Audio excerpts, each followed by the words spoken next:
Bienvenidas y bienvenidos a esta nueva edición, parece un programa de televisión, del ciclo Parasitología en la Nube, el ciclo de charlas virtuales de nuestra Asociación Parasitológica Argentina. Es un gran placer volver a reeditarlo y a poder ponerlo otra vez en órbita. El año pasado fue muy bueno, muy auspicioso, y este año decidimos continuar, no con la misma frecuencia, pero como a lo largo de todo el año pasado mantuvimos una audiencia importante y fue siempre con intereses renovados, nos pareció que era linda idea continuar este año.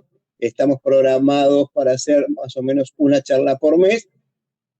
Está en la página el cronograma, ya están programadas hasta fin de año las charlas, y bueno, de esta forma entonces seguimos viéndonos, seguimos teniendo un punto de encuentro y seguimos comunicando lo que hacemos, lo que nos gusta hacer.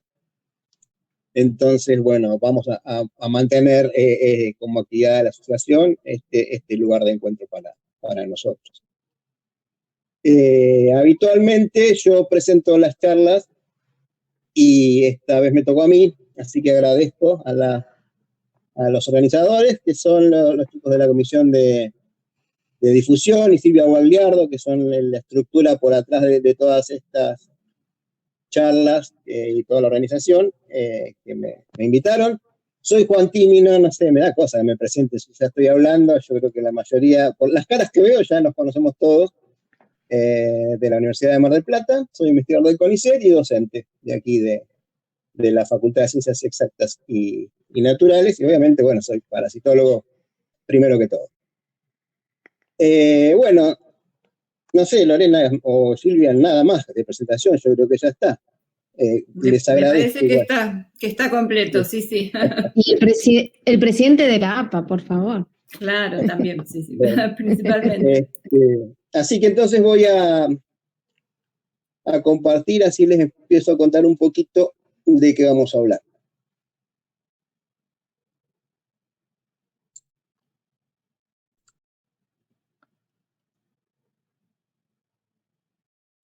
¿Ahí lo están viendo? Sí. Sí, perfecto, Juan. Bien, hoy vamos a hablar, el tema del título de la charla es ¿por qué es un error ignorar a los parásitos en estudios ecológicos? Yo les voy a confesar que no fue una charla hecha para este día de hoy virtual. Fue una charla que organizamos el año pasado, la armé, para tenerla como comodín por si ante cualquier vicisitud algún día de una otra charla se caía o alguien no podía o se le cortaba la luz, de tenerla ahí en la gatera lista para sacarla, porque si teníamos toda la audiencia reunida, bueno, decidimos hacerla. Pero bueno, los chicos me dijeron de empezar este año con esto. Era un tema que yo estaba preparando para un congreso que se iba a hacer el International Conference on Fish Parasites, que se iba a hacer en Australia. Se suspendió por COVID el año pasado, se volvió a suspender este año nuevamente, pero bueno, se estaba preparando un número especial del journal australiano, del International Journal, y bueno, mandamos los trabajos y salieron publicados. O sea que gran parte de lo que yo hoy voy a hablar, si a alguien le interesa, lo van a encontrar desarrollado en este trabajo que están viendo acá en la carátula, en colaboración con un colega, con Robert Pulam. Un poco la idea de ese trabajo era salir de los cánones habituales de la parasitología y ahondar un poco en algunos aspectos de los cuales ni siquiera los parasitólogos a veces estamos o tenemos en mente. Todos sabemos que la parasitología es básicamente una ciencia aplicada que se ha desarrollado en un principio en los campos de la medicina veterinaria, y también luego en varias disciplinas o subdisciplinas de la biología, tendiente en un principio en conocer lo más que se pudiera a los parásitos para poder controlarlos, prevenirlos, tratarlos en términos de enfermedades y, bueno, en la medida de lo posible, erradicarlos en algunos casos. Es decir, que la parasitología ha sido siempre una ciencia relacionada al concepto de salud, ¿sí? Y en tal sentido ha estado mayormente enfocada a un número reducido de especies de parásitos que sean de importancia sanitaria. Pero bueno, más allá de esa importancia que le dio origen y sustento a la parasitología durante tanto tiempo, sabemos que las asociaciones hospedador-parásito son el resultado de estrechas adaptaciones recíprocas, muchas veces antagónicas, ¿sí? de fenómenos coevolutivos entre los hospedadores y sus parásitos, y eso hace que los parásitos logren o consigan explotar determinadas características que son específicas de sus hospedadores para de esa forma lograr cumplir con su cometido, su ciclo de vida, favorecer la transmisión, la supervivencia, ¿sí? Para mantener poblaciones viables, estables, en densidades óptimas para sostenerse en el tiempo. Entonces, en base a estas características de los hospedadores que tanto los parásitos representan, conocer la biología de los parásitos nos permite interpretar muchas de estos aspectos de la biología de los hospedadores, ¿sí? Básicamente, utilizar la información parasitaria como una fuente de evidencia sobre la biología de sus hospedadores. Y además, los parásitos, como todos sabemos, han evolucionado en numerosos linajes animales. Prácticamente la mayoría de los fila animales tienen representantes parásitos, todos sus representantes son parásitos, en otros altas proporciones lo son, ¿sí? Entonces nos proveen una diversidad de grupos animales, de ciclos de vida, de estrategias de transmisión, de grados de especificidad, de características propias de los parásitos, que constituyen toda una batería de herramientas para detectar estos patrones, para interpretar estos patrones y procesos ecológicos y hasta evolutivos también de sus hospedadores. Entonces, si consideramos los parásitos como modelo de estudio, obviamente los parásitos han sido estudiados desde el punto de vista de la parasitología clásica, los organismos de vida libre desde el punto de la ecología, y la interacción, o sea, la ecología parasitaria, ha sido abordada generalmente desde los parasitólogos, desde nuestro campo de acción, ¿sí? Pero en su gran mayoría, toda la masa de conocimiento, de información que hay sobre ecología parasitaria, también ha sido abordada por parasitólogos. Nosotros sabemos de todas maneras que conociendo la ecología parasitaria podemos tener, como comentábamos recién, una fuente importante de evidencia para establecer diferentes aspectos de la ecología de los organismos de vida libre, o sea, de los hospedadores de nuestros parásitos. En esto hay un campo enorme de acción en el uso de parásitos como indicadores de la ecología de los organismos de vida libre. Acá listé algunas de los aspectos que serían o que podrían ser aplicables los parásitos para encontrar patrones. La dieta, relaciones tróficas, comportamiento, estructuras y dinámicas poblacionales, y también muchas de las características de los desafíos actuales a la biodiversidad, ¿sí? Para establecer en qué grado se encuentran de conservación poblaciones explotadas versus protegidas, de ambientes poluidos, invasiones biológicas. Para hablar de esto tendríamos, que hacer un montón de charlas. Nosotros acabamos de dar un curso de 40 horas que hablaba de este tipo de cosas. Acá hay varios, vi recién un pantallazo de los chicos que estuvieron tomando el curso, así que por ahí esto va a ser medio redundante, pido disculpas, porque en parte de lo que voy a hablar es de lo que también vieron en ese curso. El tema es que mientras los parasitólogos nos hemos ocupado de la parte roja de los parásitos, de la parasitología tanto sanitaria como ecológica, no hay igual grado de desarrollo, no hay una consideración de los parásitos en la ecología de los organismos de vida libre. Los ecólogos en general actúan y analizan sus datos y organizan sus trabajos y programan sus proyectos actuando como si los parásitos no existieran. Todos sabemos que los parásitos son difíciles a veces de encontrar, si uno no los busca, están ocultos en las tramas tróficas, pueden ser pequeños, pueden ser poco evidentes, pero también sabemos que el grado de importancia o de efecto que pueden tener en sus hospedadores a nivel de individuos, de poblaciones, de comunidades y hasta de ecosistemas es muy, muy importante. Entonces, un poco la charla esta de por qué es un error ignorar los parásitos está dirigida a los ecólogos que trabajan con organismos de vida libre fingiendo que no existen los parásitos. Por ahí nosotros no somos el público ideal para esta charla, porque todos nosotros sabemos de qué va a hablar de un parásito y la importancia que tiene.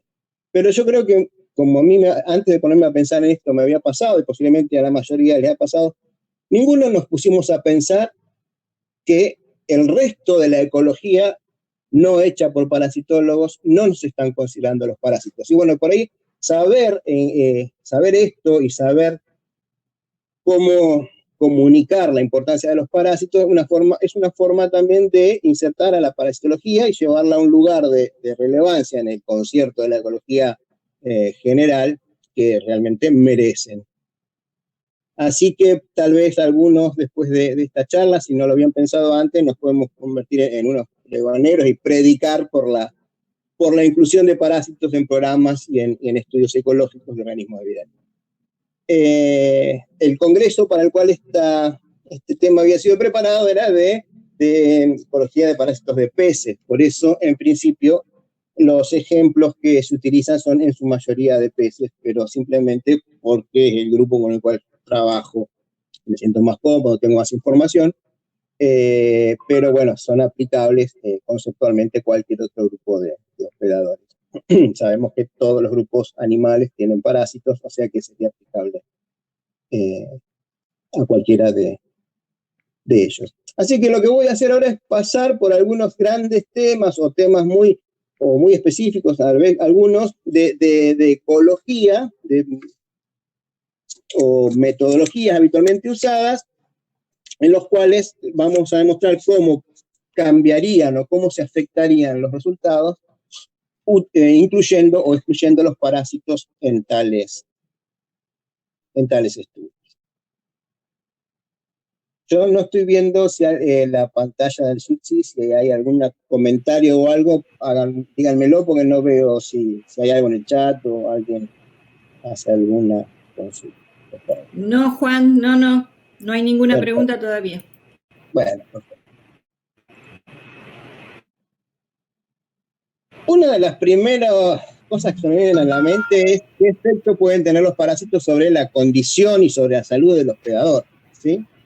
Una de las medidas de condición usada en peces, pero también en otros grupos de animales, es la masa, el peso del hospedador, ¿sí? Con el peso del hospedador se suelen calcular algunos índices de condición corporal. El que tienen aquí en verde con F es el índice de condición el factor de condición de Fulton, que es simplemente 1000 veces el peso sobre la talla, el largo total al cubo. Ese valor nos da una idea del estado fisiológico, nutricional o de la salud general del hospedador, ¿sí? Básicamente, si les considera que está en un buen estado, podría pensar que hubo éxito en el forraje o en la alimentación, que tiene capacidades competitivas adecuadas, que pueden enfrentar presiones ambientales, ¿sí? En general, mientras más pesados, mejor fitness, es la idea. Como los pingüinitos de Madagascar, bonitos y gorditos. Mientras más gorditos, mejor. Esto es habitual en cualquier estudio poblacional de peces, por ejemplo, usar el factor de condición es una medida muy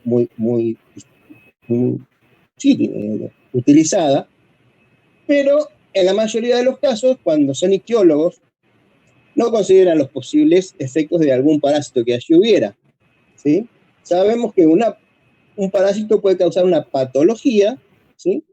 Por el tipo de infección, o en caso de ser larvas migrantes, por ejemplo, producir algún tipo de trauma físico a lo largo de sus migraciones.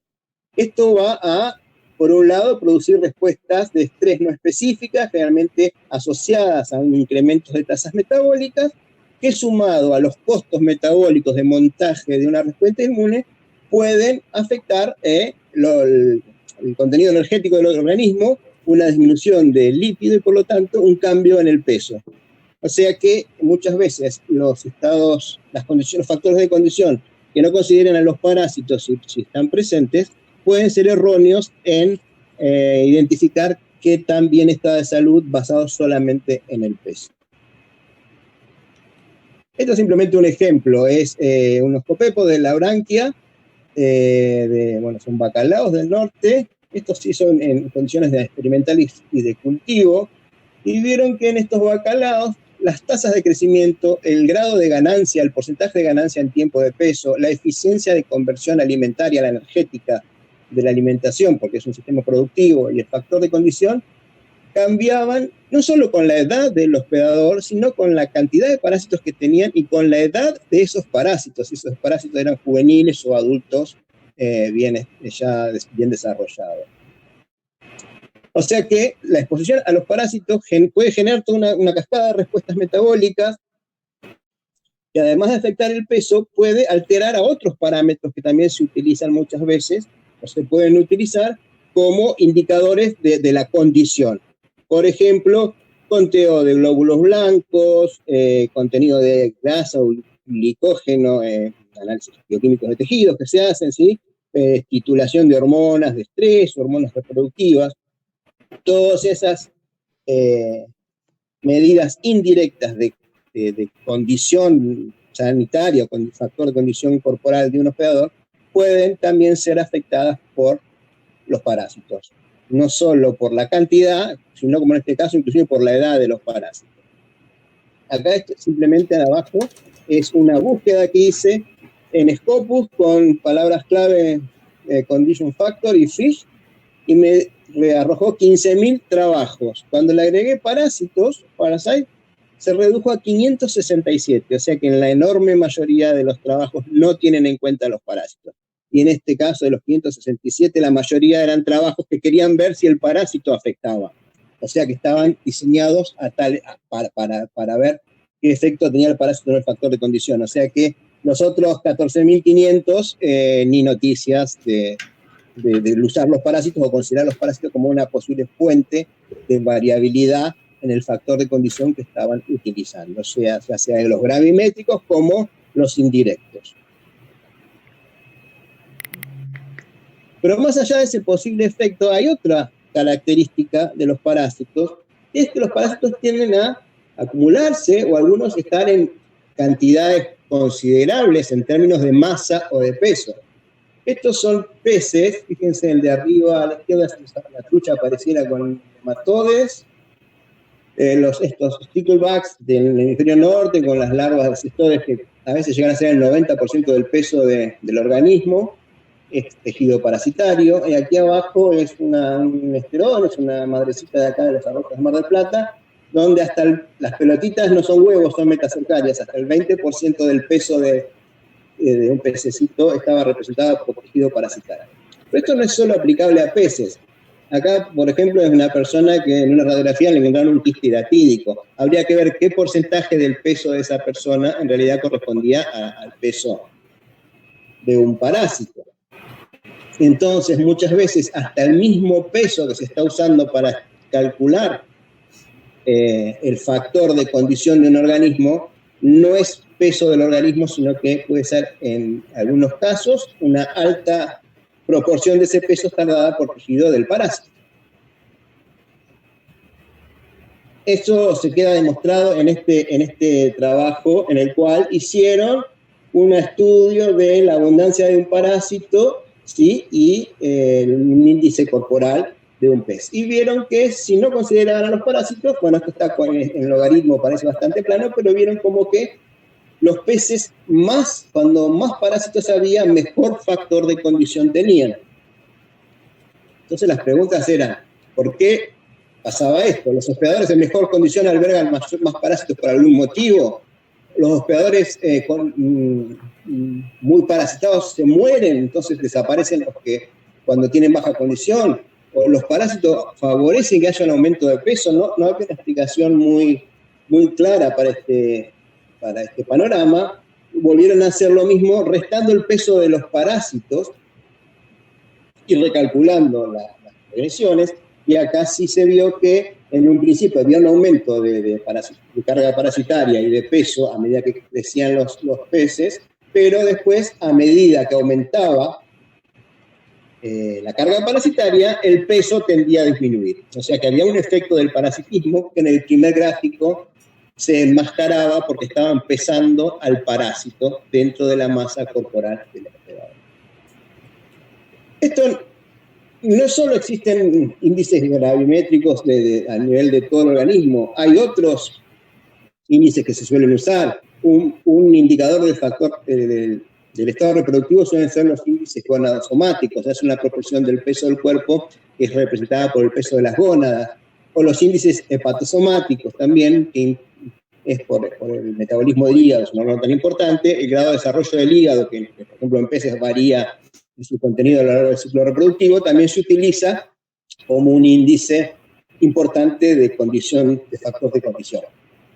Por supuesto que son dos órganos que también pueden ser blanco de parasitosis y muchas veces una parte importante del tejido ovárico, testicular o hepático puede estar representado por parásitos. Nosotros, por ejemplo, que trabajamos con merluza, uno ve el hígado de la merluza y no ve ninguna patología ni nada raro, pero cualquier mínimo pedacito que uno agarra y haga un aplastado encuentra cantidades de gousias, que son unos toxidos, unos eiméridos, que están súper presentes. Yo no sé si se pudiera hacer una estimación del peso proporcional de tejido hepático y tejido parasitario, ¿qué tantos se representarían? O sea que todos los estudios que utilizan índices gravimétricos o índices indirectos para estimar factores de condición, factores de desarrollo, factores reproductivos, y que no tienen en cuenta los parásitos, la mayoría son así, no los tienen en cuenta, es muy probable que en muchos casos, dependiendo del hospedador y del parásito, estén sobreestimando o subestimando los parámetros que quieren medir.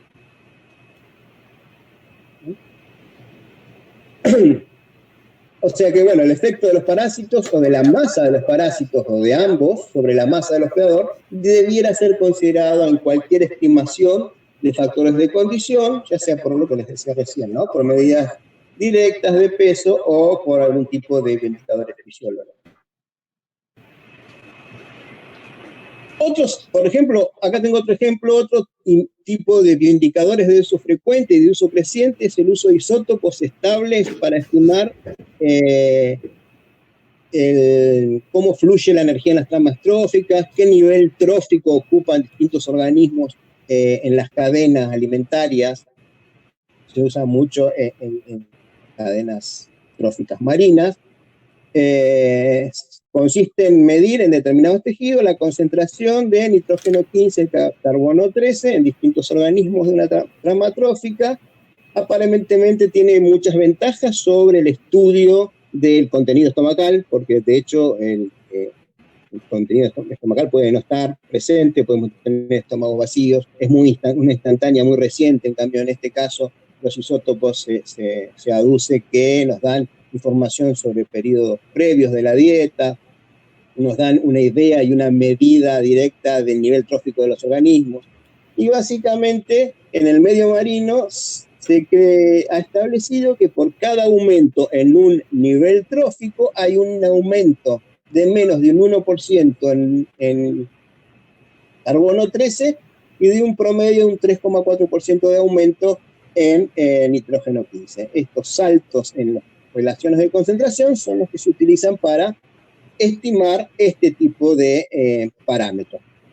Cómo son las estructuras de las tramas tróficas, qué tipo de nivel trófico, qué nivel trófico tienen los organismos, cómo funciona la energía, para ver migraciones también, porque en determinadas regiones se considera que hay determinadas características isotópicas que pueden ser detectadas si el organismo migra en otro lugar. Por supuesto, se han hecho estudios de los parásitos como parte componente, hechos por parasitólogos generalmente, de estos sistemas y viendo qué pasaba, si había algún efecto de los parásitos sobre estos parámetros medidos. Acá tengo 3 ejemplos. El primero es un sistema compuesto por un molusco y un digeneo, el segundo por un crustáceo, artemia, y un cestodo larval, y el tercero también por otro crustáceo, una pulga de agua, un cladócero, dafnia y microsporidios. En todos se vio que comparando hospedadores infectados versus no infectados, había diferencias en el hábitat, en el tamaño de los infectados, ¿sí?, en los contenidos lipídicos como consecuencia del parasitismo, y en todos los casos, diferencias en las concentraciones de isótopos estables entre parasitados y no parasitados. En síntesis, digamos, los parásitos obviamente afectan, por ejemplo, la dieta, el comportamiento, el metabolismo de los hospedadores, o sea que los valores de concentración de los isótopos estables que tengan van a ser afectados indirectamente por estos parásitos. Indudablemente, entonces, son una fuente de variabilidad en todo tipo de determinaciones. Aquellas determinaciones de isótopos estables que no tengan en cuenta cuáles parásitos tiene el hospedador en el que están trabajando, y si ese hospedador puede estar afectando su metabolismo, su comportamiento, su dieta, posiblemente van a tener una variabilidad de resultados que no van a poder explicar tan fácilmente. Y esto es el porcentaje ese de la varianza que no es explicado por nada en los modelos. Posiblemente acá tengamos, incorporando los parásitos, tendrían una buena aproximación a explicar por qué sus datos son así variables.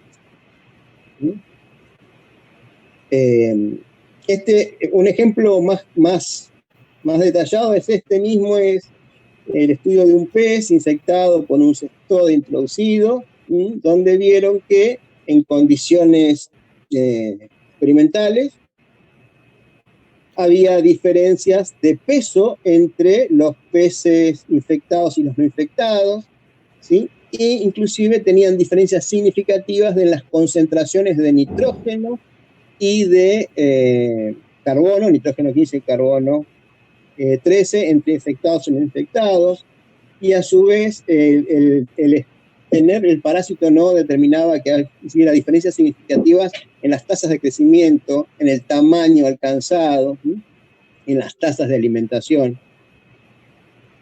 Pero cuando repitieron el estudio en condiciones controladas y a todos le dieron la misma dieta, que tanto a los parasitados como a los no parasitados fueron alimentados con el mismo contenido dietario, no encontraron ningún tipo de diferencia en la concentración del nitrógeno ni del carbono entre parasitados y no parasitados. Eso indica que todos los otros factores que el parásito estaba influyendo, a través posiblemente de una diferencia en la dieta, en la alimentación, en el crecimiento, estaban determinando esas diferencias en los niveles de concentración de isótopos, por lo cual una muestra compuesta por peces, en este caso, con diferentes cantidades de parásitos, posiblemente iba a ser muy heterogénea en términos de concentración de isótopos. Y la estimación del nivel trófico de esa especie iba a ser bastante complicado, por ejemplo. Acá no solo vieron eso,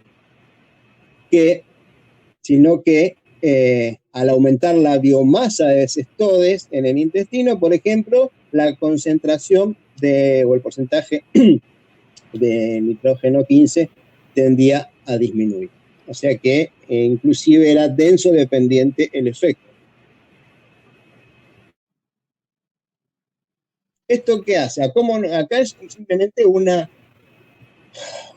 ejemplo de cómo afectaría. Si solo suponemos que tenemos esta población primera H de hospedadores, donde tenemos hospedadores parasitados, que son los que tienen círculos, algunos muy parasitados, 3 círculos, otros poco parasitados, 1 círculo, y otros nada parasitados, sin círculos, y el grado de concentración de nitrógeno corresponde al grado de PIS que tengan, ¿sí? Los que tienen menos concentración de nitrógeno en el tejido, obviamente por lo que veníamos viendo, son los más parasitados, y los que no están parasitados tienen el máximo. Si yo voy a tomar una muestra a una población y de casualidad, porque tengo un tamaño muestral que no es muy adecuado o es pequeño, saco todos peces muy parasitados, mi concentración en la muestra de nitrógeno va a ser muy baja.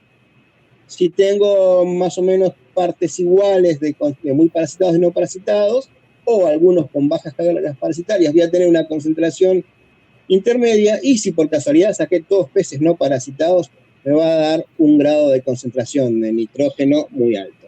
Esto quiere decir que la heterogeneidad en los resultados que yo puedo tener de un estimador de nivel trófico y de flujo de energía en un ecosistema podrían estar determinadas por los parásitos a través de sus efectos indirectos en el comportamiento y en el metabolismo de los hospedadores.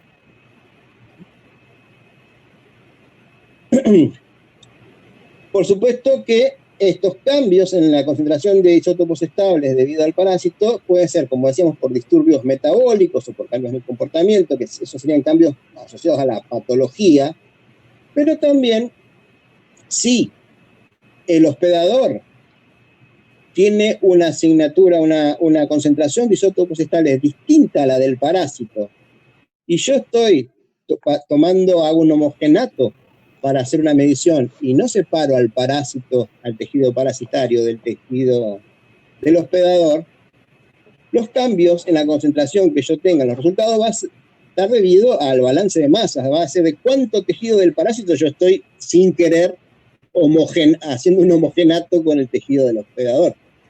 ¿Sí? Si los dos tuvieran el mismo nivel de isótopos estables, no habría problema. En general eso no ocurre. En general se ha visto, no hay todavía una evidencia firme, pero los ectoparásitos tienden a tener niveles más altos porque serían se alimentan de los tejidos o de la sangre de los hospedadores. Mientras que los parásitos que vienen en la cavidad del cuerpo, por ejemplo, suelen tener el mismo nivel la misma concentración que su hospedador, porque su medio es el mismo, y lo mismo los gastrointestinales que se alimentan, no sé, un cestode que se alimente del mismo alimento que se alimenta el hospedador, alimentándose en el intestino, tienen niveles similares de concentración de isótopos estables. O sea que una de las panaceas del estudio del flujo energético podría, a nivel de la ecología, podría estar muy influido por la presencia de parásitos. Y en el mismo sentido, con el estudio del cambio global y de la contaminación, se ha desarrollado muchísimo el estudio del uso de bioindicadores, usar organismos que, de acuerdo a sus características, ya sea poblacionales o numéricas o fisiológicas, nos indiquen de algún modo el grado de contaminación o el estado de conservación de un ambiente. Los parásitos también entran o han sido utilizados como bioindicadores, pero bueno, generan un grado de complejidad mayor, porque además de la interacción entre el organismo y las condiciones ambientales, está la interacción entre los parásitos y sus predadores, ¿sí? Que puede estar asociada a una patología. De todas maneras, se han usado los parásitos como bioindicadores y ahora vamos a contarles por qué. Hay dos modos de utilizarlos, como bioindicadores de acumulación, es decir, de acumulación de contaminantes, medir en el parásito, como si fuera un organismo más, la concentración de un determinado contaminante de interés, o como bioindicadores de efecto, que eso ya es ecología parasitaria pura, porque es ver cómo cambian las poblaciones, las dinámicas poblacionales o las comunidades de parásitos ante algún efector antrópico, alguna contaminación o algún cambio en las condiciones naturales. Pero en el caso de los bioindicadores de acumulación, los parásitos han sido muy utilizados. De hecho, la parasitología ambiental, que está tan en auge, se basa mayormente en eso, porque se ha visto que algunos parásitos tienen mucho potencial para acumular sustancias que necesitan ser medidas, ¿sí? Metales pesados, poluentes orgánicos, ¿sí? Entonces son buenos indicadores de la disponibilidad. Pero también se ha visto que algunos pueden bioconcentrarla, aumentar las concentraciones a lo largo del tiempo, lo que los hace muy útiles para medir o detectar sustancias que tienen muy bajas concentraciones en el ambiente. Y el hecho que también muchos sean tolerantes hace que sean adecuados como centinelas, porque son algunos de los grupos que pueden persistir en un ambiente poluido o contaminado.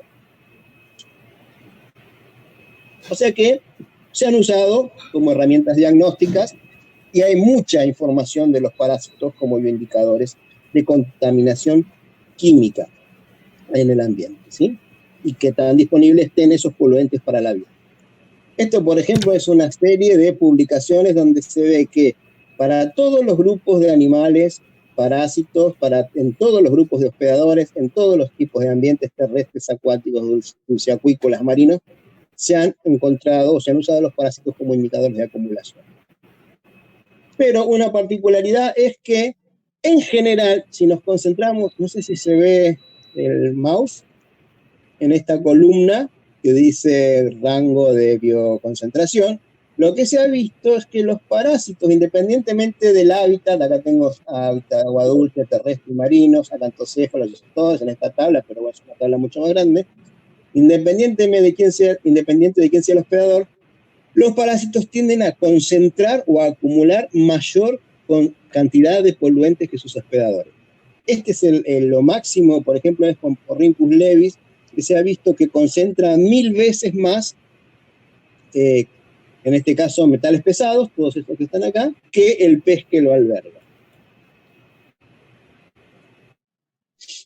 Y aquí, por ejemplo, tenemos un acantocéfalo de un pez antártico, Notothenia coriacea, es bastante común aquí en el Atlántico argentino, y se ve que lo que está en verde es la medida o la concentración de estos metales pesados que están en el eje X en el tejido del pez, y lo que está en rosa por detrás en el tejido del hospedador. En todos los casos, el acantocéfalo fue más eficiente en acumular metales que el pez. Inclusive permitió medir acumulación de algunos metales que en el pez ni siquiera fueron detectados.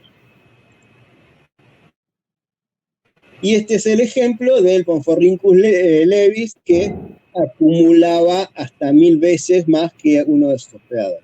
En este caso hicieron un estudio midiendo en el músculo, en el hígado, en el intestino y en el parásito de peces infectados, de peces no infectados y de peces, en un ambiente contaminado artificialmente, y peces en un control que no estuvo expuesto. No solo vieron que la concentración en el, que está cortado acá, es 20 veces mayor en el acantocéfalo que en el pez, sino que en los peces no infectados, la concentración, sobre todo acá en el intestino, que permitió observarlo, era mucho mayor que en los peces infectados en determinados órganos. Entonces hicieron medidas de acumulación a lo largo del tiempo. Acá estos gráficos son muy finitas, no sé si ustedes llegan a ver las curvas que están punteadas, pero vieron que exponiéndolos a un contaminante plomo, ¿verdad? A lo largo del tiempo, ¿sí? Y midiendo en el tejido, vieron que tanto en branquias como en hígado como en el intestino, la concentración en los peces no infectados, en el tejido del pez, era muchísimo mayor que en los infectados. O sea que el parásito no solo estaba acumulando, sino que estaba compitiendo con el pez por ese poluente. Se lo estaba extrayendo al pez, al tejido del pez, y lo estaba concentrando. Eso tiene que ver con el metabolismo de los metales pesados en los organismos, ¿sí? Que pueden entrar por dieta o por branquias, van a la circulación, en este caso el plomo, ¿sí? Y terminan en el hígado, que se constituye en un órgano purificador del organismo, ¿sí? En general el hígado se concentra, se acumula y se va liberando con la bilis. Pero al ir con la bilis al intestino, es sustraído por el parásito que lo va concentrando. Y llega a tener tantos niveles tan altos que a veces inclusive el parásito puede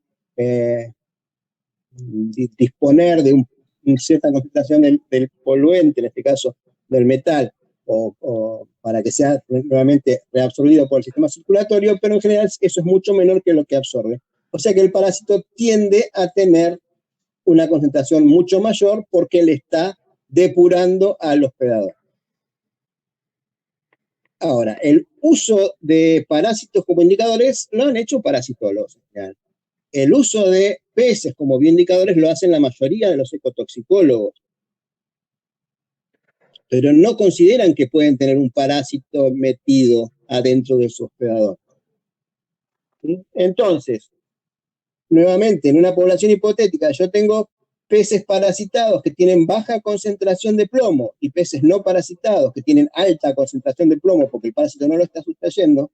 Dependiendo de la composición de mi muestra, yo hago un promedio de la concentración de plomo y justo agarré todos peces parasitados, voy a decir, uy, este ambiente está súper prístino, acá hay re baja concentración, porque los peces de este lago no tienen casi plomo. Pero si agarro de la misma población de peces que no estaban parasitados, puedo llegar a la conclusión totalmente opuesta. Uy, esto está recontaminado, mirá, tomé una muestra y me dio una concentración de plomo altísima. Eso es porque no se consideró nunca que estuviera el parásito afectando el metabolismo del plomo, en este caso, de cualquier poluente dentro del hospedador. ¿Sí?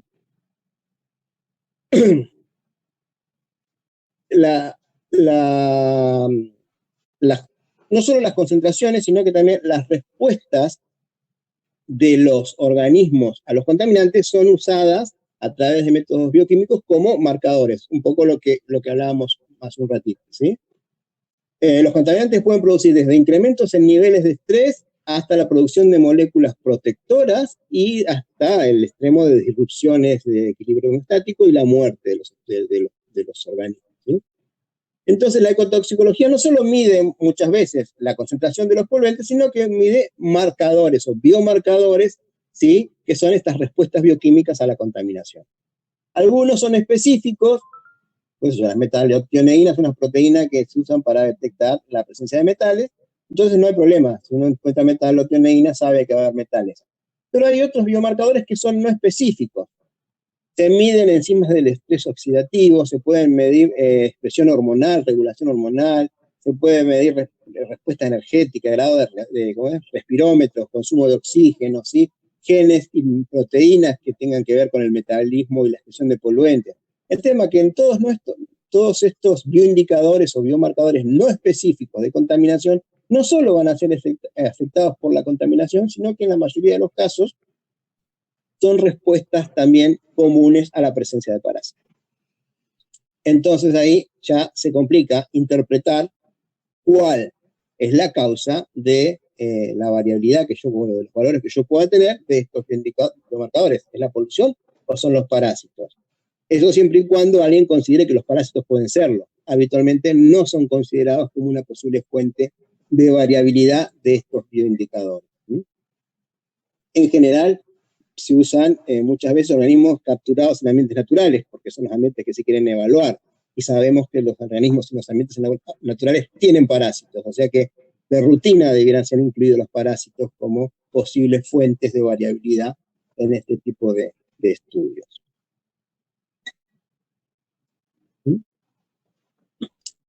Entonces, bueno, ¿qué nos quedan? Hay solamente dos posibilidades para considerar a los parásitos, ¿sí? Es experimentalmente hacer exposiciones experimentales a contaminantes y a parásitos y ver el grado de interacción o de efecto mutuo, o medir la respuesta de estos biomarcadores en condiciones poluidas y de referencia y con diferentes cargas parasitarias para tener una posible estimación. Es decir, que muchos entonces de los resultados de los estudios que hay enorme cantidad, se ha visto que el grado de respuesta depende del hospedador, a qué grupo pertenezca, del estado sanitario, de la edad, del parásito, y también varían con el contaminante, ¿sí? Y en general, las interacciones se han visto que entre un parásito y un poluente sobre alguna condición o característica del hospedador, pueden ser, independiente de los efectos, pueden ser sinérgicos o pueden ser antagónicos, o sea que la presencia de parásitos puede hacer que aumente la concentración de un biomarcador, que disminuya. Y bueno, volvemos a rondar sobre lo mismo, ¿no? El hecho de no considerar un posible efecto del parasitismo en cualquiera de las medidas, tanto de concentración de contaminantes como de biomarcadores, que son medidas indirectas para medir contaminación o efecto de la contaminación, y que todos estos estudios que no consideran los parásitos posiblemente van a tener una fuente de variabilidad importante.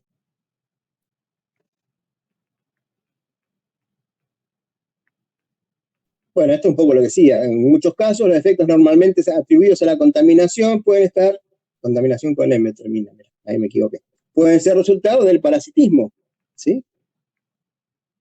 Además, Cuando se hacen bioensayos en laboratorio, muchas veces usan hospedadores libres de parásitos, criados en laboratorio, pero entonces los resultados que tengamos no van a ser extrapolables al medio natural, porque en el medio natural seguramente ese hospedador va a tener parásitos. O sea que indudablemente hay que propiciar la inclusión de los parásitos como un posible factor, por lo menos descartarlo como un posible factor de variabilidad en los resultados de este tipo de estudios. Por supuesto que acá también, como en los casos anteriores, tiene que ver el balance de masa. Si yo estoy haciendo para medir un contaminante o para medir un biomarcador, una respuesta fisiológica, estoy tomando un hígado en el cual tengo un 50% de tejido parasitario y hago un homogenato y mido, el resultado además va a depender de qué proporción del tejido es del parásito y qué proporción del tejido es del hospedador, si ambos tienen distintos niveles de acumulación, por ejemplo, de contaminantes que vimos que así es. Otro ejemplo muy en boga, un campo de estudio muy desarrollado, porque es muy lindo, muy interesante, es el estudio del efecto de los parásitos sobre el comportamiento de los hospedadores. Se sabe mucho, se está estudiando cada vez más, ¿sí? Sabemos que los parásitos han desarrollado muchas estrategias para favorecer su transmisión.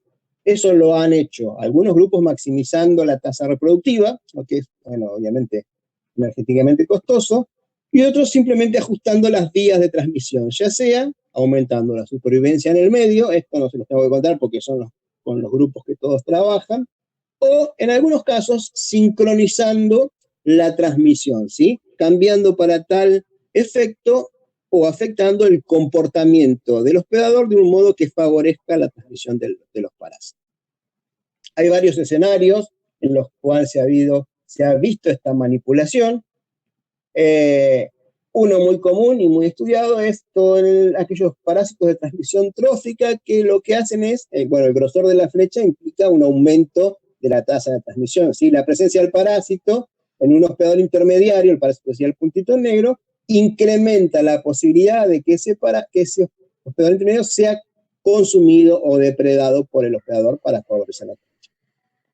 En parásitos de transmisión vectorial, como algunos malaria, por ejemplo, lo que hacen es que el vector parasitado tienda a picar a muchos más, por ejemplo, en el caso de un mosquito, a muchos más hospedadores intermediarios que si no estuviera parasitado. Un mosquito por ahí sin parásito pica una hembra de mosquito, pica un hospedador, se sacia de sangre y no pica más.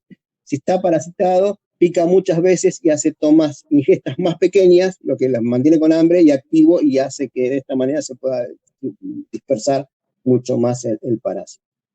También están los parásitos que hacen que el hospedador se mueva a un lugar donde el siguiente estadio, que es de vida libre, encuentre un estadio más propicio. Este es el típico caso de los nematomorfos, que hacen que los grillos o las mantis vayan y se tiren al agua para que salgan los adultos. Y también hay muchos casos en que los parasitoides, como en el caso de los parasitoides, que lo que hacen es que el hospedador, una vez que dejó de ser usado por el parasitoide, o sea, las larvas del parasitoide salen para empupar en el exterior, aún sin el parásito o el parasitoide, el hospedador sigue manteniendo o desarrollando algún tipo de comportamiento que protege a esas larvas o pupas de su parásito. Esto lo puse porque es interesante, lo conocen, es lindo. Tenemos estas hormigas que son hospedador intermediario de un nematode, que el adulto del nematode está en un ave que no come hormigas. Por esto esta hormiga termina pareciéndose tanto a un fruto, que es lo que sí come su ave hospedadora o la ave hospedadora de su nematode larval, ¿sí? Y tienen un comportamiento y un cambio fisiológico que favorece que el ave se coma accidentalmente esta hormiga pensando que es un fruto.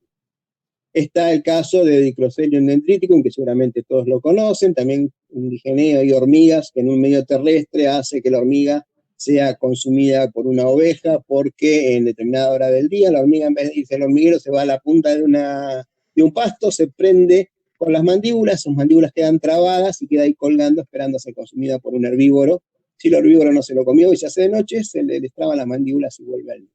Y bueno, el caso para el más conocido es el de este digeneo que afecta a estos caracoles terrestres, que también hace como un farol ahí, un movimiento no tengo que hablar mucho porque todos lo conocen. Este es otro caso que les decía de los parasitoides. En este caso, esta oruga fue parasitada por todas estas larvas de insectos, de unos himenópteros, que salieron ya y empuparon. Pero esta oruga ni se fue, ni se murió, que es lo que realmente pasa, se queda ahí cuidando. Si tienen ganas, busquen, este es el nombre, Tirinteina leucocere, sería, bueno, es medio complicado, después si quieren me lo piden. Hay videitos, cuando se hace, esta oruga está quieta, parece una ramita seca. Ahora, si llega a acercar un insecto, empieza a moverse y dar latigazos protegiendo a las larvas del parásito que lo mató. O hay arañas que luego de ser parasitadas por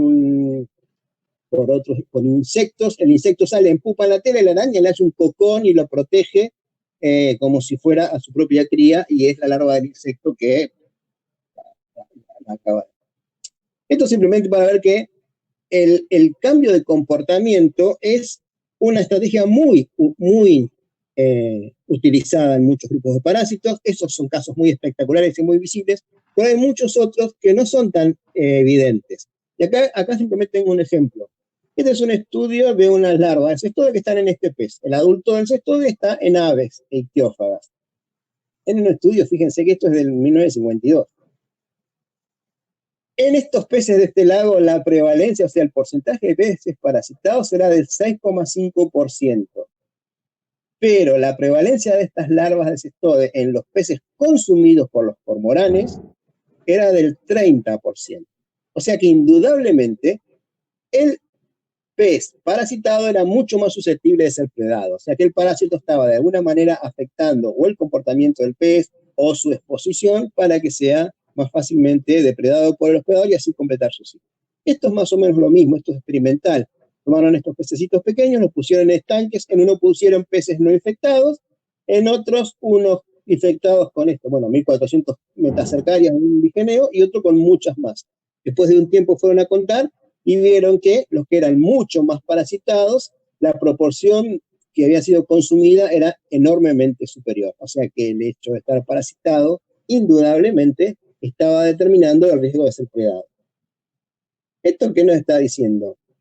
No solo que en estudios de comportamiento, peor parásito y cambio de comportamiento, se llama fenotipo expandido. Es cuando el genotipo del hospedador, en vez de, además de determinar el fenotipo del parásito, además de determinar el fenotipo del propio parásito, tiene un efecto sobre el fenotipo del hospedador. Y acá piensen, estamos viendo que este parásito no solo determina, ¿sí?, cómo se va a comportar su pez, sino que hasta está determinando qué va a comer el ave. O sea que en cierto modo estos parásitos están determinando por dónde pasa el flujo de energía de todo un lago, porque de un 30% a un 6% es significativamente importante. ¿Sí? Entonces, en todos aquellos estudios que hagan estudios de tramas tróficas, de transferencia de energía, se miden, ¿sí?, las energéticas y las relaciones estequiométricas de todo este tipo de estudios bioquímicos, energéticos y de comportamiento. Si no están teniendo en cuenta que posiblemente haya un parásito que está afectando o el comportamiento o por dónde transcurre la dieta, los tramas tróficas, la energía, estén subestimando de una manera bastante grande lo que está pasando en la realidad. ¿Sí? O sea que la alteración del fenotipo del hospedador tiene implicancias ecológicas más allá del propio hospedador. ¿Sí? En un hospedador no parasitado, la morfología, la fisiología y el comportamiento son características interrelacionadas, van a depender de la genética propia del hospedador. Ahora, cuando está parasitado y en pos de aumentar la transmisión, tanto la morfología como la fisiología como el comportamiento o cualquier combinación de ellos o todos van a estar afectados también no solo por el hospedador sino por el parásito. Parte del fenotipo morfológico, parte del fenotipo fisiológico y parte del fenotipo comportamental van a estar determinados por el hospedador y por el parásito. Y si la prevalencia en esa población de hospedadores de este parásito es menor que 100, ya vamos a tener bimodalidad en esta característica. Va a haber el grupo de los parasitados y el grupo de los parasitados van a tener diferencias morfológicas, fisiológicas o comportamentales. O sea que una sola especie de parásito puede afectar de manera muy, muy fuerte a las interacciones bióticas en todo un ecosistema. A mí me gustaría ver, eso no lo hice, pero hacer un estudio, bueno, una estadística de cuántos estudios de este tipo se hacen que tengan en cuenta un posible efecto de un parásito que esté cambiando algo de los fenotipos, de los comportamientos o de las fisiologías de sus predadores. Y cuando les decía recién que es bastante común que los parásitos hagan este tipo de cosas, o sea, de modificar el comportamiento. Este es un trabajo de Jan Barber que es genial porque es una revisión muy importante del efecto de los parásitos en los comportamientos. Bueno, en este caso siempre es de peces, ¿sí? Ellos vieron que, por ejemplo, el comportamiento de forrajeo de un pez, ¿sí? Se va a alimentar de una presa. Primero la tiene que encontrar, después la tiene que detectar. Si la encontró, la detectó. Si la detectó, puede seleccionarla o no para comérsela. Si la selecciona, puede capturarla o no, y si la captura, se la termina comiendo. Ahora, el que encuentre esa presa y que la detecte va a depender de qué hábitat seleccionó ese pez, ¿sí? Y también de qué tiempo de forrajeo o qué tiempo destina al forrajeo durante su día. Que la seleccione depende muchas veces de qué condición nutricional se encuentra, la inversión energética de conseguir una presa, ¿sí? Que la capture depende también de su habilidad competitiva con otros hospedadores que puede haber de la misma especie y sus capacidades natatorias, y también de qué tan eficiente sea su ataque, que las selecciones puede depender de cómo perciba el riesgo, por ahí de exponerse a perseguir en un lugar menos protegido, bueno, y también las capacidades sensoriales pueden afectar el grado de detección, a su vez estas características se interrelacionan entre sí. En todos los puntos o estas características donde hay un asterisco rojo, se ha comprobado experimentalmente o a campo que los parásitos afectan esa característica del hospedador. El tiempo de forrajeo depende en algunos peces del tipo de parásito que tiene, sus capacidades sensoriales, sus percepciones de riesgo. O sea que en última instancia, ¿qué come un hospedador? Está influido por parásitos en una miríada de posibles vías. Y eso generalmente es desconocido o no es conocido. Esto es más o menos lo mismo considerando al hospedador como presa, ¿sí? El comportamiento antidepredador que pueda tener. Si aparece un depredador, primero lo tiene que encontrar, lo tiene que detectar, lo tiene que seleccionar, lo tiene que capturar y se lo tiene que comer.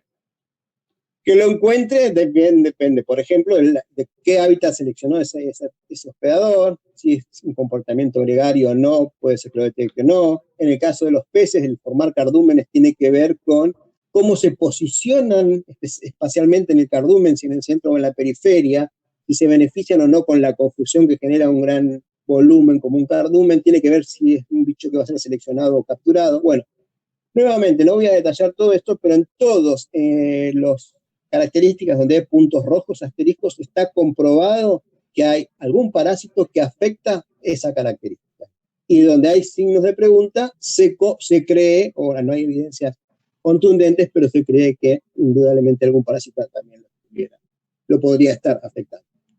O sea que nuevamente volvemos a decir que cualquier estudio de interacciones interespecíficas, de tramas tróficas o de ecología en general, que no considere a los parásitos y que incluya algún parásito no registrado que haga algún tipo de cambio de comportamiento, posiblemente va a tener resultados que no son los reales, si eso no es considerado. En general, bueno, en cuanto al efecto de los parásitos sobre el comportamiento de los hospedadores, ¿sí? A menudo los patrones son observables, pero no se sabe bien cuáles son los mecanismos que determinan estos cambios de comportamiento, ¿sí? No siempre se sabe cuáles son las consecuencias, ¿sí? Y en la mayoría de los casos se requieren estudios experimentales para poder medir o por lo menos tener una idea de este efecto sobre las interpretaciones que yo quiero hacer, ¿sí?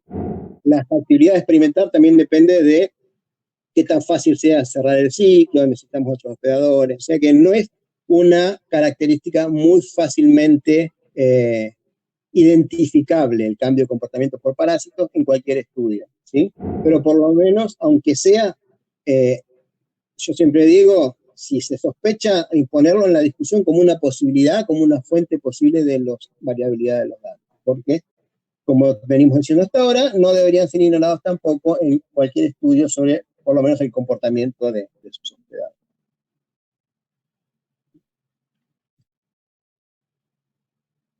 Entonces, bueno, un poco para sintetizar, sabemos que los parásitos obtienen recursos de sus hospedadores y a su vez alteran, tiene un efecto, esa obtención de recursos, alteran los balances energéticos, influencian, por lo tanto, el fitness de sus hospedadores, la tasa reproductiva de crecimiento, movimiento, el comportamiento, ¿sí?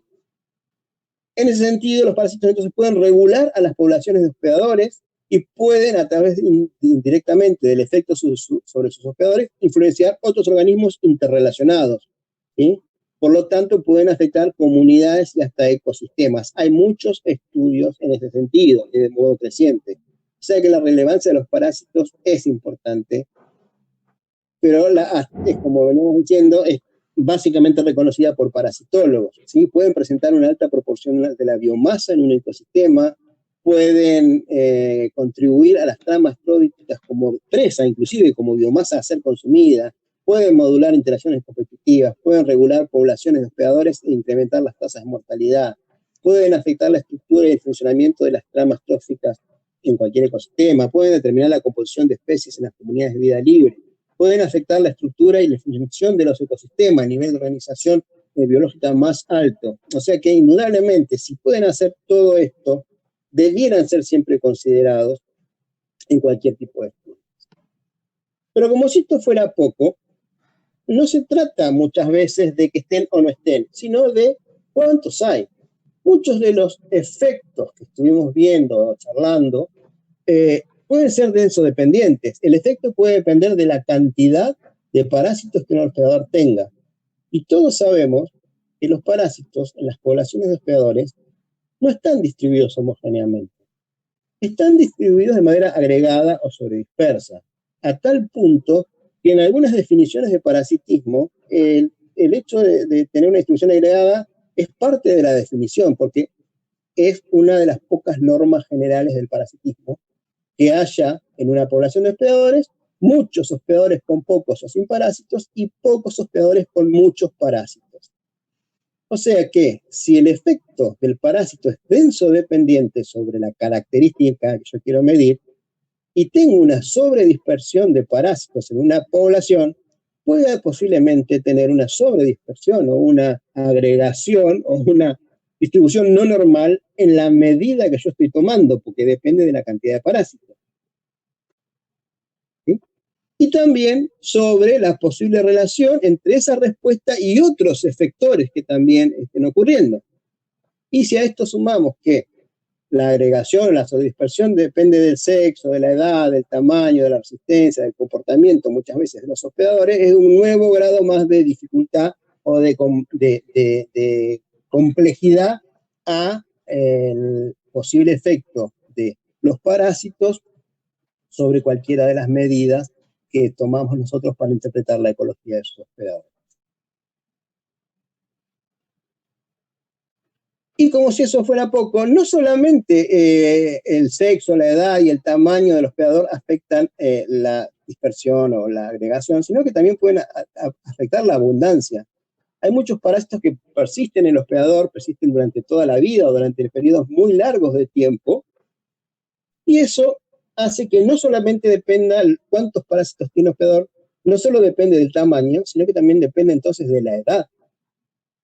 Y por ejemplo, si tuviéramos en el primer caso hospedadores de igual edad o diferente, pero de diferente tamaño, yo esperaría encontrar más parásitos en el más grande, porque el más grande come más, come presas más grandes, tiene mayor movilidad, puede visitar hábitats más amplios, más variables que los más chicos. O sea que uno tendría a pensar que un hospedador más grande tiene que tener más parásitos.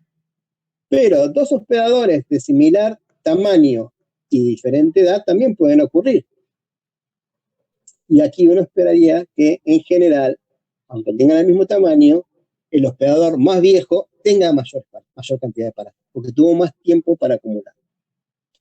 O sea que son dos medidas interrelacionadas, edad y tamaño, ¿sí?, que afectan las cargas parasitarias. Entonces también habría que tomar en cuenta el efecto de estas variables del hospedador sobre la carga parasitaria cuando uno está haciendo interpretaciones de alguna característica de sus hospedadores, ¿sí? También puede pasar lo mismo con el sexo, diferencias entre sexos, ¿sí? Variaciones atribuibles al sexo, al tamaño o a la edad, por lo tanto, o que se le atribuyen a diferencias de edad, de sexo, de tamaño entre hospedadores, pueden estar dadas por diferencias en las cargas parasitarias que ellos albergan, ¿sí? Inclusive muestras homogéneas en talla pueden ser heterogéneas en términos de edad. Entonces también, si nosotros tomamos solo la talla como medida para, no sé, calibrar una curva o como una covariable para ajustar, por ahí estamos desconociendo la talla. Acá tenemos un ejemplo claro de cómo es el crecimiento de los peces. Esta es la curva llamada Gombertalanffy, donde crece muy rápido al principio y después el crecimiento se va amesetando. Y ahora, hablar de curva y amesetamiento parece que estamos hablando de la pandemia.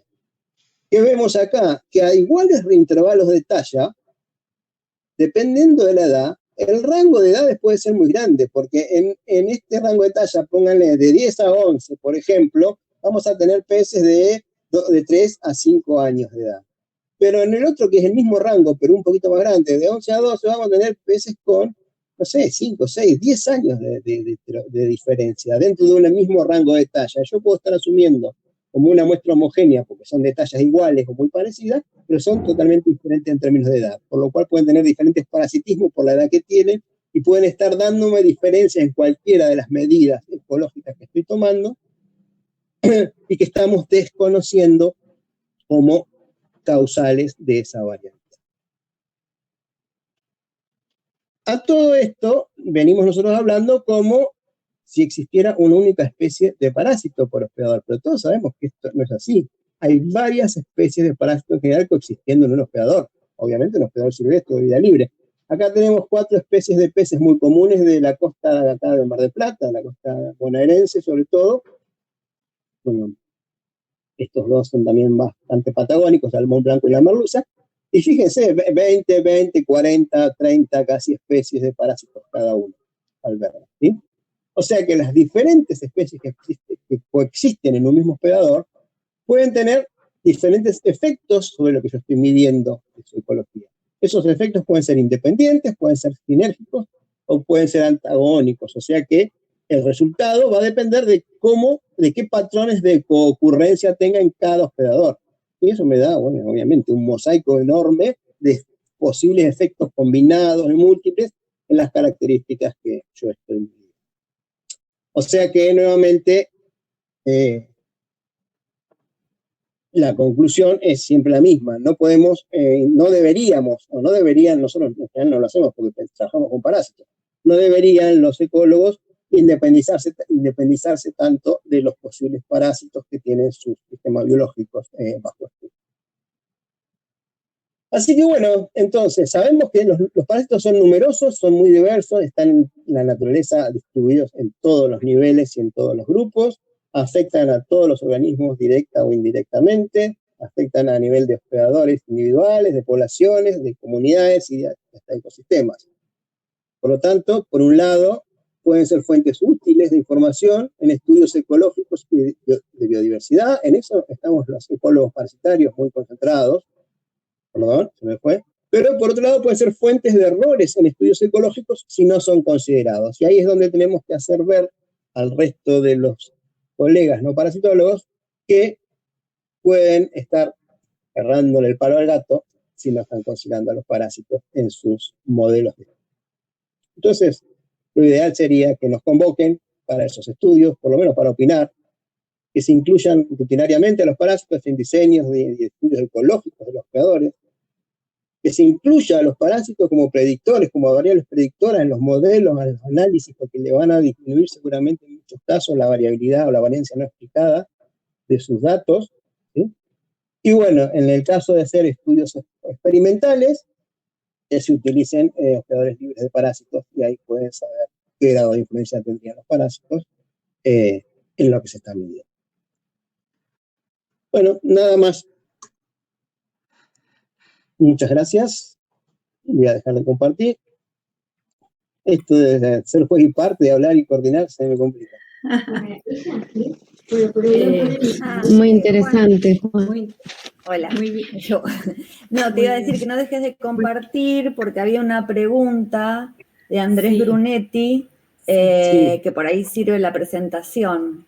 El secuestro en este caso podría ser beneficioso para el hospedador, o sea, podría interpretar que está sacando de circulación un determinado metal, un dado metal, dice. Sí, no sé sí, si, sí. Bueno, Andrés Brunetti preguntó.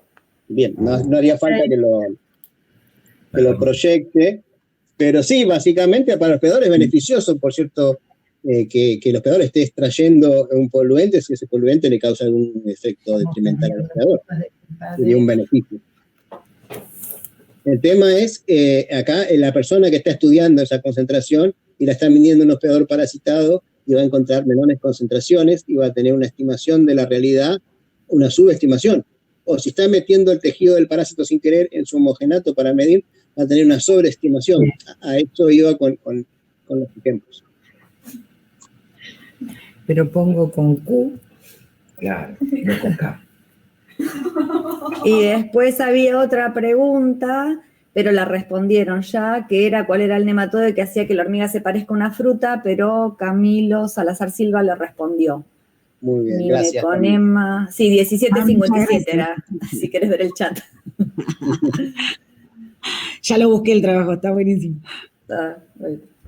Está muy bueno. Es muy bueno porque el bicho no solo le cambia el color, sino que la resistencia del pecíolo que une el gáster, el abdomen de la hormiga, se debilita en un 90%, o sea que está mucho más fácil que se lo lleve, le cambia el comportamiento, la deja quieta, es increíble.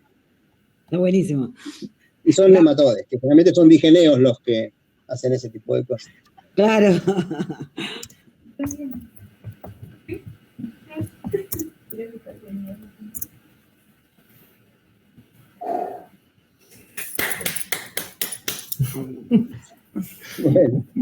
Bueno, no sé, acá veo muchas cosas en el chat, si alguien se fijó, si hay otras preguntas. No, las preguntas eran esas dos que las anoté, pero creo que no se me escapó ninguna. Gustavo te saludó porque se tenía que ir también. Bien, bueno, un poco la idea es esa, ¿no? Que nosotros no consideramos muchas veces lo importante que pueden llegar a ser los parásitos en muchos estudios, y todos interactuamos y conocemos y tenemos amigos que hacen estudios ecológicos y que ni por casualidad se les ocurre pensar que puede haber un parásito afectándolos. Entonces, por ahí un poco salir a hacer un poco de propaganda, de, no sé, evangelización parasitológica entre colegas, porque realmente posiblemente haya cosas que no tienen explicación o que tienen un exceso de variabilidad, que incluyendo los parásitos podrían mejorarse las interpretaciones. ¿Dónde está Juan? Que no lo veo. Hay Juan, una consulta, hay otra Juan, pregunta. Sí. De Patricia Honores, dice, muy interesante la charla, muchas gracias. Consulta, cuando los parásitos afectan el comportamiento de su hospedador, ¿se sabe si es principalmente al hospedador intermediario o paraténico más que al definitivo o sería igual? No, la idea, bueno, la causa evolutiva o coevolutiva es aumentar la transmisión en todos los casos. O sea, en general lo que hace es que el hospedador del estadio a transmitir, generalmente es un estadio larval, ¿sí? O sea, el hospedador intermediario es el que cambia el comportamiento. El hospedador definitivo indirectamente está afectado, por ejemplo, en ese caso del pez y el ave. El que cambia el comportamiento es el pez, o deja de estar protegido en un área, o se expone más, o no tiene capacidad natatoria, o otros digeneos tapan la visión y le evitan el escape. O sea que el comportamiento cambia en el hospedador intermediario. Ahora, la consecuencia es también en el comportamiento del depredador y en la dieta del hospedador definitivo, pero es indirecta.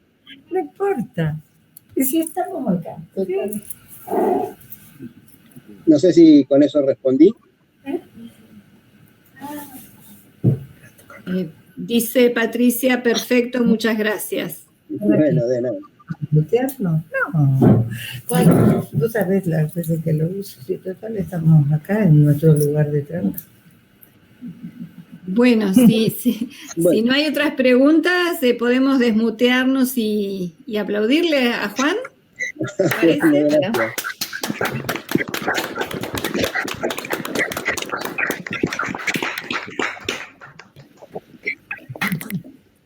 Muchas gracias. La verdad, es raro esta situación porque soy yo siempre que estoy dando las indicaciones acá de cómo proceder. Pero bueno, ahora un agradecimiento por darme la oportunidad de contarles un poquito de esto. Como les decía, ya está en su mayoría publicado el trabajo. Si a alguien le interesa, también lo puede pedir, se lo paso. Pero bueno, me pareció una forma... Mandárnoslo al CEPAVE porque todos estamos ansiosos por leerlo. Bueno, bueno, Juan, fue un placer, sí. Juan. Fue Gracias, como volver a revisar todas las cuestiones que tenemos un poquito olvidadas los que no estamos en eso permanentemente. Pero gracias por todo. No, por favor, un gusto. A mí me pone a hablar de esto y puedo estar horas, así que no, yo lo disfruto. Por eso lo sabemos. Juan, sí. Ante todo, bueno, felicitaciones, me encantó la cantidad de información. Como siempre es un gusto escucharte tus disertaciones. Una de las cosas que me puse a pensar mientras te escuchaba es que, fíjate vos que todas las carreras de bioquímica tienen a parasitología como materia obligatoria en el plan de estudio. En cambio, en Argentina, de las 25 universidades que dictan biología, solamente 14 dictan parasitología y solamente creo que 2 parasitología es obligatoria del plan. Las demás son todas optativas. Y esto me parece que es significativo, es un argumento significativo, porque nos demuestra que evidentemente para el Ministerio de Educación, para la CONEAU, los parásitos siguen siendo un problema sanitario. Sí. De esos ecólogos que vos nombraste que no tienen idea del peso que ejercen los parásitos en los estudios ecológicos, habría que ver cuántos de esos ecólogos estudiaron una parasitología, digamos, no convencional, no sanitarista, sino una parasitología como la que se puede llegar a dictar con la cabeza mucho más amplia con estos temas, por ejemplo. Y yo creo que estamos en un momento óptimo porque gran parte de las carreras de licenciatura en biología están acreditando por segunda vez y es el momento en que nosotros tenemos que empezar a patalear, digamos, cada uno a su nivel, cada uno en su universidad, empezar a convencer a las comisiones curriculares y a los estamentos que tienen que ver con los planes de estudio que sí, la biología molecular y la epigenética y demás son muy importantes, pero es fundamental el peso que le tenemos que dar argumental a la importancia que tienen los parásitos, a estos parásitos que vos estuviste refiriéndote en tu charla. Digamos que tendríamos que tomar esta charla, y yo me comprometo en el segundo cuatrimestre que voy a tener parasitología a dárselas a todos los alumnos que cursen, e inclusive abrirlas para que la Comisión Curricular de Biología también la pueda escuchar. Porque yo creo que si no empezamos a trabajar a nivel de la formación de los ecólogos, vamos a seguir disfrutando de las charlas de parasitología de los parasitólogos. Pero la historia es que no vamos a torcer el rumbo, porque los ecólogos, vuelvo a insistir, al menos los ecólogos que yo conozco, que son excelentes, cuando yo charlo de estos temas o de los efectos en la conducta o en la variación comportamental que tiene, les tiro 2 o 3 ejemplos y se alucinan, se vuelven como fascinados de una película de ciencia ficción. Yo digo, tendríamos que empezar a trabajar a nivel de las bases formativas, de lo que es evitar esa distorsión de lo que estamos viendo como reflejo de los planes de estudio. Vos fijate, insisto, en Argentina todas las carreras de bioquímica tienen parasitología como materia obligatoria. Y es un porcentaje ínfimo las carreras de licenciatura que tienen parasitología como materia obligatoria. Siendo que tendría que ser tan importante como evolución, o tan importante como ecología. Porque los parásitos están en todos lados. Sí, o incluirlo en todas esas carreras, materias o asignaturas, aunque sea de a poquito, evolución, coevolución, parásito, hospedador, ecología evolutiva de parásitos, aunque sea, no sé, te digo, como una materia, ojalá pudiera ser una materia, pero por ahí como contenidos que deberían estar seguramente. Yo les quería comentar que cuando yo concursé para parasitología, pero como profesora adjunta, el jurado uno de los jurados era el doctor Basualdo, parasitólogo de la Facultad de Medicina de La Plata. Y él me preguntó por qué yo pensaba que parasitología no estaba incluida como materia obligatoria de nuestra carrera. Que qué podía realmente, y en ese momento ya, y pensar que todos los parasitólogos que muchas veces forman parte de los equipos de medicina y de veterinaria son biólogos, o sea, los incorporan a los biólogos que han cursado parasitología como optativa o como una materia de posgrado, como el cuadro de investigación importante en esos ámbitos, así que con más razón debiera ser una materia de formación de grado. Pero bueno. Sí, claro. Sí, gracias.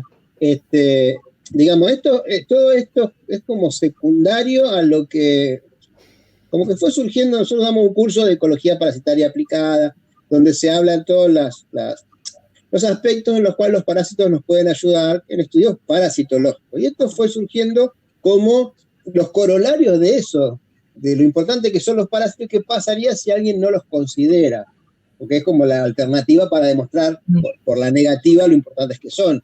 Entonces, cuando empezamos a ver que había tantas posibilidades en las cuales la no consideración de los parásitos iba a tener un efecto, y que era tan común en otra disciplina no considerar los parásitos, bueno, de ahí surgió esta idea de englobarlo en una charlita, en una publicación, como para que quede por escrito. Pero bueno, sí, lo ideal sería también llegar a quienes no son parasitólogos, porque nosotros más o menos sabemos, conocemos y sabemos por dónde pasa la parasitología y la importancia. Pero es de verdad que hay otros que ni siquiera a mí me han preguntado, gente que trabaja, no sé, por ejemplo, hace 50 años, no 50, 20, 30 años, en una especie de pez del mar argentino, preguntarme, ¿pero tiene parásitos? Dice, bueno, vos agarrás un pez de eso, una merluza, y no te cansás el día para sacar todos los parásitos que tiene. Y gente que se la pasa toda su vida estudiando la dieta, el estómago, el contenido, el tamaño, no los ven. Entonces, bueno, menos lo van a considerar en los datos, en los posibles análisis. Bueno, chau chicos. Bueno, muchas gracias. Buenas tardes. Un beso a todos. Un beso chau. Muchas gracias. A ustedes.